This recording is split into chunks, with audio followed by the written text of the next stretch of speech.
E como é que você vê Jesus? Jesus, velho, é complicado. Porque eu tenho uma visão muito filosófica de Jesus. Jesus histórico, que virou moda ultimamente, o Jesus histórico não tem nada a ver com o Jesus da Bíblia. Tanto é que o próprio irmão de Jesus, Tiago, tentou matar Paulo por achar que Paulo desvirtuou tudo que Jesus pensava. Então o Cristo que a gente conhece é uma invenção de Paulo, que não tem nada a ver com o homem Jesus. O homem Jesus existiu. Por que existiu? Porque tem registro do historiador judeu Flávio Josefo. No dia que Tiago, o apóstolo Tiago, foi sacrificado, foi morto, ele fez a nota, né? Hoje foi sacrificado Tiago, irmão de Jesus, conhecido como Messias. É um registro histórico de Flávio Josefo.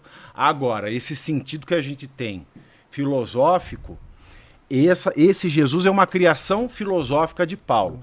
E essa é a genialidade dele.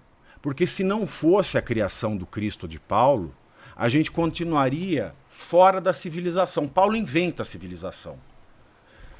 O ser humano nasce sem direito a nada. É um animal estranho. Não tem, a gente morre sem roupa, etc., como eu falei. Quando o ser humano começa a se juntar, e quais são as primeiras provas de comunidade humana? As pinturas sagradas nas criptas, nos fundos das cavernas. Então, essa religião, é a crença, é o sagrado que vai unindo o ser humano. Então, é essa crença que cria a regra.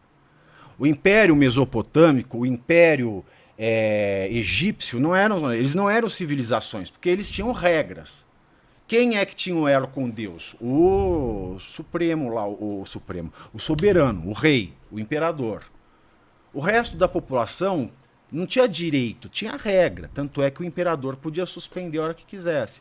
A ideia do ser humano ser pessoa, ser titular de direitos fundamentais, direito à vida, direito a tudo, só nasce com o cristianismo. Essa é a grande genialidade de Paulo. Por quê? Se a cadência o homem é uma mera criatura de Deus, e quem tem o poder religioso põe regra. O judaísmo ele amplia um pouquinho. Não é só o homem, não é só criatura. Deus tem um povo preferido. Então, entre o povo judeu, não tem o rei, mas assim, o rei não é mais importante que qualquer um do povo, porque o povo é o escolhido. Então você já amplia a margem de proteção de um soberano para um povo. Paulo de Tarso ele faz tudo inverso, ele inverte a lógica das religiões para aplicar para o mundo inteiro. Ele fala o homem, a partir do mistério da Santíssima Trindade, ele não é mais criatura de Deus. Ele também não é só filho de Deus, porque quando Deus se faz homem, ele compartilha a própria substância divina de Deus. E para que todo mundo entenda, ele cria mais uma figura alegórica, que é o Espírito Santo. Você não entendeu ainda que o homem tem a substância de Deus? Então tem a pombinha aqui, que é a substância de Deus descendo em você. Então se hoje a gente fala, isso demorou, claro, para ser compreendido. Quem decifrou essa alegoria de Paulo de Tarso, embora não chame de alegoria, foi São Tomás de Aquino, no século XIII. 1.300 anos depois. Então a gente começa a falar em direitos humanos fundamentais, respeito à vida, respeito à dignidade, por conta da obra de São Tomás, que existe por causa da obra de Paulo de Tarso, que só existiu por conta da obra de Platão.